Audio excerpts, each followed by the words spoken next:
আসসালামু আলাইকুম প্রিয় শিক্ষার্থী বন্ধুরা, কেমন আছো? আশা করি সকলেই ভালো আছো। আমিও তোমাদের দোয়ায় ভালো আছি। আমি তোমাদের সাথে আছি রাজাউল করিম। অনুসরণ স্কুলের পক্ষ থেকে তোমাদের সকলকে জানাচ্ছি আন্তরিক শুভেচ্ছা ও অভিনন্দন। প্রিয় শিক্ষার্থী বন্ধুরা, আজকে তোমাদের মাঝে আমি হঠাৎ করে হাজির হয়ে গেলাম অত্যন্ত গুরুত্বপূর্ণ একটা পাঠ নিয়ে। এই অধ্যায় থেকে বিভিন্ন চাকরি পরীক্ষা থেকে শুরু করে ষষ্ঠ শ্রেণী থেকে অনার্স মাস্টার্স পর্যন্ত 3-4টা করে প্রশ্ন আসতে দেখা যায়। শিক্ষার্থী বন্ধুরা, এই অধ্যায়টি তোমরা জানো নাম কি? সেটা হলো ট্রান্সফরমেশন অফ সেন্টেন্স। এই ট্রান্সফরমেশন অফ সেন্টেন্স অর্থ কি? ট্রান্সফরমেশন অফ সেন্টেন্সের অর্থ হলো অর্থের পরিবর্তন না করে সেন্টেন্স পরিবর্তন, তাকে বলা হয় ট্রান্সফরমেশন অফ সেন্টেন্স।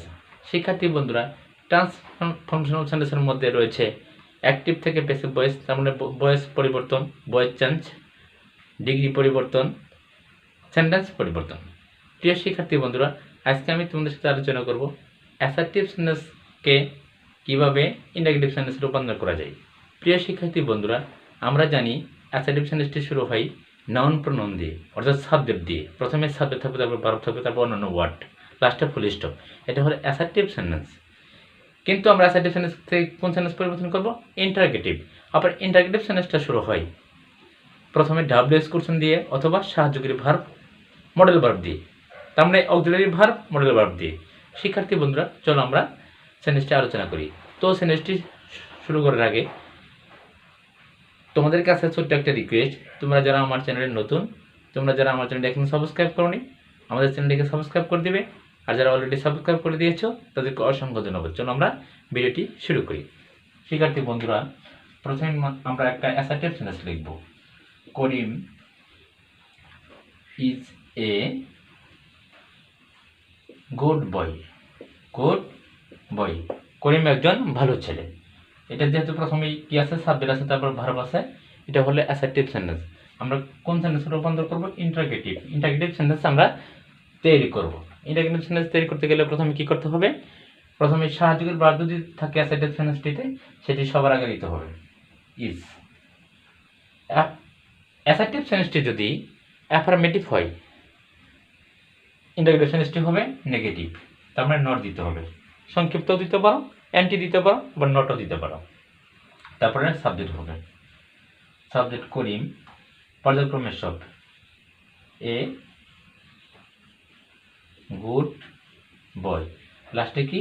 প্রশ্নবোধক চিহ্ন। লাস্টে কি? প্রশ্নবোধক চিহ্ন। শুরু হলো সাহায্যকারী ভার্ব দিয়ে, অক্সিলারি ভার্ব দিয়ে, শেষ হলো প্রশ্নবোধক চিহ্ন দিয়ে, তার মানে ইন্টারগেশন চিহ্ন দিয়ে। প্রিয় শিক্ষার্থী বন্ধুরা, আমি আশা করি অবশ্যই তোমরা বুঝতে পেরেছো। তোমরা একটা জিনিস লক্ষ্য করবা, যে স্টেটমেন্টটি যদি অ্যাফার্মেটিভ হয়, অ্যান্সারটি আমাদের কি হবে? নেগেটিভ। এটা আমাদেরকে মনে রাখতে হবে শিক্ষার্থী বন্ধুরা। তো আরো কিছু সেন্টেন্স তোমরা দেখো।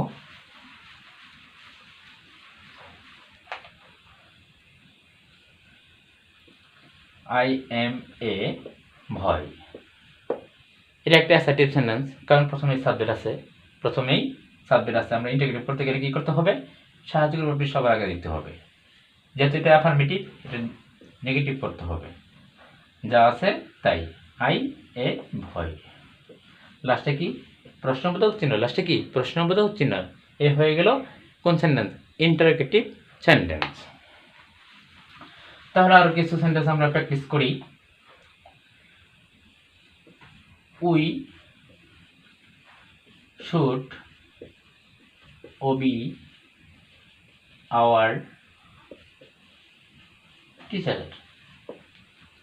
এটাকে আমরা কি করব? ইন্টারোগেটিভ করব। তাহলে কি আছে? মডেল ভার্ব আছে, সেটা সবার সামনে চলে আসবে। শুড, যেহেতু এই অ্যাসার্টিভ সেন্টেন্সটি কি? অ্যাফার্মেটিভ, তাহলে কি করতে হবে? এখানে একটা নট দিতে হবে। তারপরে সেন্টেন্সের বাকি অংশ যা আছে তাই। লাস্টে কি? প্রশ্নবোধক চিহ্ন। আমি আশা করি অবশ্যই তোমরা বুঝতে পেরেছ। তো যত সাহায্যকারী ভার্ব মডেল ভার্ব আছে, একটা নিয়মই হবে, সাহায্যকারী ভার্বটি মডেল ভার্বটি সবার সামনে চলে আসবে। শিক্ষার্থী বন্ধুরা, যখন সাহায্যকারী ভার্ব মডেল ভার্ব থাকবে না, তখন আমরা কি করব? তো দেখো, যেমন হি আই প্লে ফুটবল, আমি ফুটবল খেলি। এটা অ্যাসার্টিভ সেন্টেন্স। এখানে কোনো সাহায্যকারী ভার্ব নাই। সাহায্যকারী ভার্ব যদি থাকতো তাহলে সবার আগে আমরা বসাতাম, সবার আগে আমরা প্রয়োগ করতাম, তারপরে যদি অ্যাফার্মেটিভ হতো আমরা নেগেটিভ করতাম। লাস্টে প্রশ্নবোধক অন্যান্য ওয়ার্ড বসিয়ে লাস্টে প্রশ্নবোধক চিহ্ন দিলেই আমাদের কি হয়ে গেল, ইন্টারোগেটিভ সেন্টেন্স তৈরি হয়ে গেল। তো এখানে তো কি নাই, সাহায্যকারী ভার্ব নাই, তাহলে কি করতে হবে, সাহায্যকারী ভার্ব যদি না থাকে, মডেল ভার্ব যদি না থাকে, তাহলে প্রচলিত নিয়মে আমরা তিনটা ভার্বকে হাওলাত করতে পারি। সেটা হলো do, did, does. Do, did, does. Do কোথায় বসে, ডিড কোথায় বসে, ডাস কোথায় বসে, এটা নিয়েও আমরা এখন আলোচনা করব। মূল ভার্বের প্রেজেন্ট ফর্মের সঙ্গে ডো বসে, মূল ভার্বের সঙ্গে এস বি এস যোগ থাকলে ডাস বসে, মূল ভার্বের পাস্ট ফর্ম থাকলে ডিড বসে। তাহলে যেহেতু মূল ভার্বের প্রেজেন্ট ফর্ম, তাহলে কি করতে হবে, যেমন প্লে, প্লেট, প্লেট, তার মূল ভার্বের প্রেজেন্ট ফর্ম, তাহলে কি দিয়ে শুরু করতে হবে, ডো দিয়ে শুরু করতে হবে। এই স্টেটমেন্টে কি অ্যাফার্মেটিভ, তাহলে নেগেটিভ করতে হবে। তারপরে পর্যায়ক্রমে সাবজেক্ট দিতে হবে, মূল ভার্বের প্রেজেন্ট ফর্ম যা আছে তাই হবে। ফুটবল, লাস্টে প্রশ্নবোধক চিহ্ন, হয়ে গেল ইন্টারোগেটিভ সেন্টেন্স। হয়ে গেল কি ইন্টারোগেটিভ সেন্টেন্স। তাহলে দেখো একটা sentence, he plays football, he plays football, say football খেলে। এখানে আবার অ্যাজ কেন, প্রেজেন্ট ইনডিফিনিট টেন্সের বেলায় 12টা টেন্সের মধ্যে একটা টেন্সেই মূল ভার্বের সঙ্গে অ্যাজ বি এর যোগ হয়, সেটা হলো প্রেজেন্ট ইনডিফিনিট টেন্স। তাও শর্ত রয়েছে, সেটা হলো সাবজেক্ট যখন থার্ড পারসন সিঙ্গুলার নাম্বার থাকবে তখন মূল ভার্বের সঙ্গে অ্যাজ বি এর যোগ হবে। সুতরাং হি হলো থার্ড পারসন সিঙ্গুলার নাম্বার, এই জন্য অ্যাজ বি এর যোগ হয়েছে। তাহলে অ্যাজ বি এর যদি যোগ হয় তাহলে আমরা ইন্ডিকেটিভ সেন্টেন্স করার সময় কি করব, প্রথমে ডাস দিব। কি দেবো, প্রথমে ডাস দেব। যখন দেখবো মূল ভার্বের সঙ্গে অ্যাজ বি এর যোগ রয়েছে তখন আমরা ইন্টিগ্রেটিভ সেন্টেন্স তৈরি করতে কি দেব, ডাস ব্যবহার করব। আর স্টেটমেন্টটি যদি অ্যাফার্মেটিভ হয় তাহলে অবশ্যই নেগেটিভ করব, সেটা আমরা এন্টিও দিতে পারি আর নটও দিতে পারি। পর্যায়ক্রমে সাবজেক্ট দিব হি, সেন্টেন্সের বাকি অংশ, সেন্টেন্সের বাকি অংশ। প্লে, এখানে প্লেস হবে না, কারণ এখানে ডাস দিয়ে দিছি, মূল ভার্বের সঙ্গে অ্যাজ বি এর যোগ থাকার কারণে আমরা ডাস দিয়ে দিছি। এখানে মূল ভার্বের প্রেজেন্ট ফর্ম সবসময় হবে, কি হবে, সবসময় মূল ভার্বের প্রেজেন্ট ফর্ম হবে। ফুটবল, লাস্টে কি, লাস্টে ইন্টারোগেশন চিহ্ন, লাস্টে প্রশ্নবোধক চিহ্ন না দিলেই হবে না।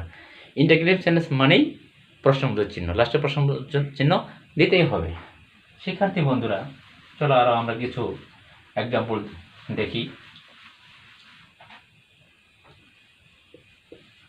We played football. We played football. এটা অ্যাসার্টিভ সেন্টেন্স। তাহলে আমরা কি করব, ইন্টারোগেটিভ সেন্টেন্স করব। যেহেতু সাহায্যকারী ভার্ব নেই, সাহায্যকারী ভার্ব যদি থাকতো, মডেল ভার্ব যদি থাকতো তাহলে কোনো ঝামেলা হতো না। সাহায্যকারী ভার্বটা, মডেল ভার্বটা আমরা সেন্টেন্সের শুরুতেই বসাই দিতাম, তাহলে পরে আমাদের ইন্টারোগেটিভ সেন্টেন্সটি পর্যায়ক্রমে হয়ে যেত। তো যেহেতু মূল ভার্বের সঙ্গে কি আছে, ইডি যুগ আছে, তার মানে মূল ভার্বের পাস্ট ফর্ম আছে, প্রেজেন্ট ফর্ম, পাস্ট ফর্ম। মূল ভার্বের পাস্ট ফর্ম থাকলে ডিড দিয়ে শুরু করতে হবে। কি দিয়ে শুরু করতে হবে, ডিড দিয়ে শুরু করতে হবে। স্টেটমেন্টটি কি অ্যাফার্মেটিভ, তাহলে অবশ্যই নেগেটিভ করতে হবে, সাবজেক্ট দিতে হবে, সেন্টেন্সের বাকি অংশ, মূল ভার্বের প্রেজেন্ট ফর্ম দিতে হবে, লাস্টে প্রশ্নবোধক চিহ্ন। হয়ে গেল আমাদের ইন্টারোগেটিভ সেন্টেন্স। কোন সেন্টেন্স হয়ে গেল, ইন্টারোগেটিভ সেন্টেন্স হয়ে গেল। শিক্ষার্থী বন্ধুরা, সেন্টেন্সটি যদি নেগেটিভ থাকতো তখন এই নটটা কিন্তু হতো না, এই নটটা তখন হতো না। যে শিক্ষার্থী বন্ধুরা, চলো সেগুলো নিয়ে একটু আলোচনা করি। He is not a bad boy, এই সেন্টেন্সটাই ধরো, এটা হলো নেগেটিভ সেন্টেন্স, তার মানে অ্যাসার্টিভের নেগেটিভ সেন্টেন্স। এটাকে আমরা ইন্টারোগেটিভ সেন্টেন্স যদি করি তাহলে প্রথমে সাহায্যকারী ভার্ব দিব কারণ আমরা প্রথমেই বলেছি এবং প্রথমে অনেক সেন্টেন্স মানে তোমাদেরকে বোঝানোর জন্য চেষ্টা করছি যে সাহায্যকারী ভার্ব যদি অ্যাসার্টিভ সেন্টেন্সে থাকে বা অ্যাফারমেটিভ সেন্টেন্সে থাকে বা নেগেটিভ সেন্টেন্সে থাকে তাহলে সেটা ইন্টারোগেটিভ সেন্টেন্সে প্রথমেই চলে আসে, প্রথমেই দিতে হয়। তাহলে সেই নিয়ম অনুসারে আমরা কি করলাম, অক্সিলারি ভার্বটা সবার আগে দিলাম। যেহেতু এই স্টেটমেন্টটি সেন্টেন্সটি নেগেটিভ, তাহলে আর ইন্টারোগেটিভ সেন্টেন্স কী করতে হবে, অ্যাফার্মেটিভ করতে হবে। এখানে আর নট দিতে হবে না। এখানে নট থাকলে এই সেন্টেন্সে নট দিতে হয় না, সেটা তোমাদেরকে মনে রাখতে হবে। পর্যায়ক্রমে সব দিতে হবে। সাবজেক্ট, লাস্টে কি প্রশ্নবোধক চিহ্ন, লাস্টে কি প্রশ্নবোধক চিহ্ন। আমাদের সেন্টেন্সটা হয়ে গেল। যদি নট থাকে নট দিতে হবে না, নট না থাকলে নট দিতে হবে। এক কথায় এসেছে। প্রিয় শিক্ষার্থী বন্ধুরা, আমি আশা করি তোমরা অবশ্যই বুঝতে পেরেছ। শিক্ষার্থী বন্ধুরা দেখো, যদি অ্যাফার্মেটিভ সেন্টেন্সে যদি এভরিবডি থাকে, এভরিবডি যদি থাকে, এভরিবডি যদি থাকে আর অল যদি থাকে, তাহলে আমরা কি করব, ইন্টারোগেট করার সময় এদের পরিবর্তে কি বসে, হো বসে। কি বসে, এদের পরিবর্তে হো বসে। আমি আগেই বলেছিলাম যে ইন্টারোগেটিভ সেন্টেন্সটি শুরু হবে ডাব্লিউএস ওয়ার্ড দিয়ে অথবা কি সাহায্যকারী ভার্ব মডেল ভার্ব দিয়ে। ডাব্লিউএস ওয়ার্ডটা কি, যে ওয়ার্ডের ভিতরে ডাব্লিউ এইচ আছে, যে ওয়ার্ডের ভিতরে ডাব্লিউ এইচ আছে, যেমন হো, হোয়াই, হাউ,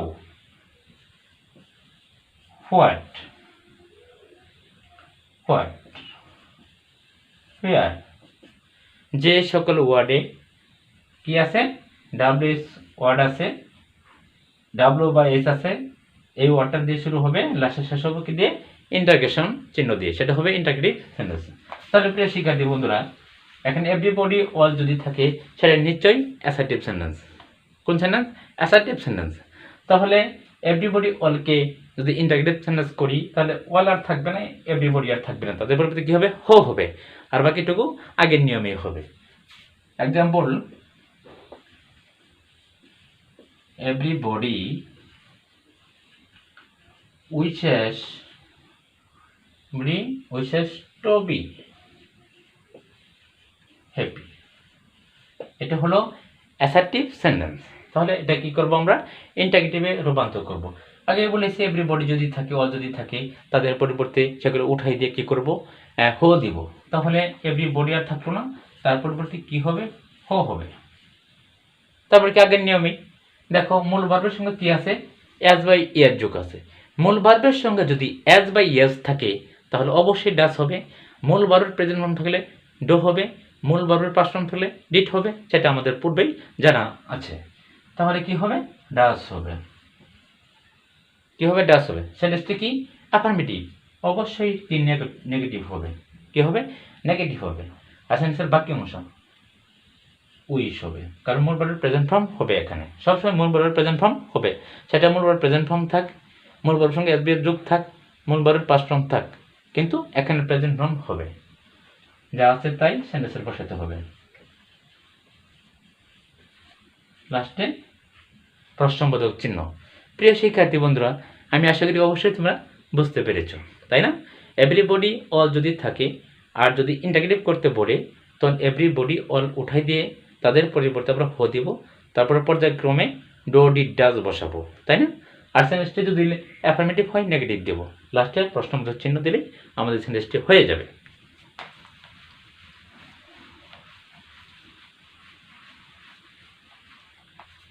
একটা সেন্টেন্স দেখো,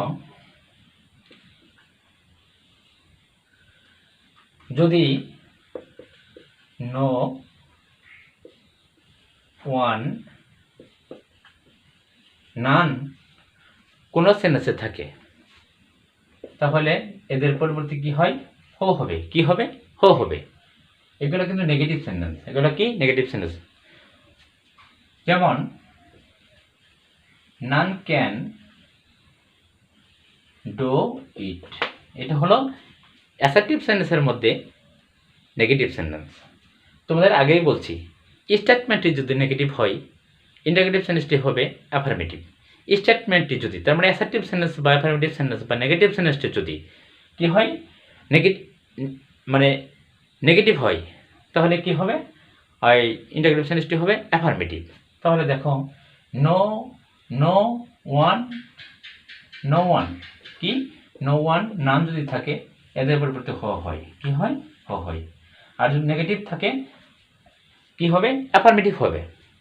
তাহলে এখানে আর কোনো কিছু প্রয়োজন নেই, শুধু নো ওয়ান নাম থাকলে হ হয়, আর বাকি সেন্টেন্সটি সব ঠিক থাকে। লাস্টে প্রশ্নবোধক চিহ্ন। প্রিয় শিক্ষার্থী বন্ধুরা, আমি আশা করি অবশ্যই তোমরা বুঝতে পেরেছ। এতক্ষণ ধৈর্যের সাথে আমার ভিডিও ক্লাসটি দেখার জন্য তোমাদেরকে আমার অন্তরস্থল থেকে আবার সাধুবাদ, ধন্যবাদ জানিয়ে আজকের ক্লাসটি এখানে শেষ করছি। সবাই ভালো থাকো।